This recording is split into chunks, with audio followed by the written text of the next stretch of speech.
Pinangunahan ni South UP Mayor Reynalbert Insular ang Municipal Peace and Order and Public Safety Meeting sa Municipal Gym ng Bayan kahapon. Tampok sa pagpupulong ang mga Indigenous Peoples o IP leader, barangay IPMR at mga chairmen upang pag-usapan ang seguridad sa kanilang mga lugar. Ang mga ito ay binigyan ng pagkakataon para magsalita at ipaabot ang kanilang mga hinaing. Layon din ang pagpupulong na ito na alamin ang kalagayan ng mga katutubo sa mga barangay, lalo na ang issue hinggil sa pagbabanta laban sa kanila. Inaalam na ng alkalde kung sino ang nasa likod ng pagbabanta upang matugunan at bigyan ng kaukulang aksyon. Hinimok niya ang mga barangay official na alamin ang kalagayan ng kanilang mga nasasakupan.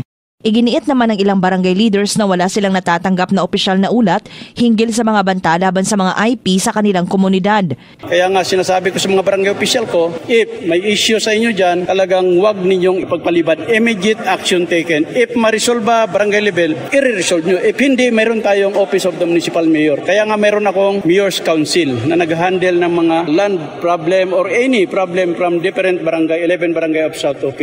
Si South UP Mayor Reynalbert Insular. Ang ulat ay nag-ugat sa 36 na mga IP leaders at members na nagpahayag na sila ay may natanggap na pagbabanta sa kanilang buhay.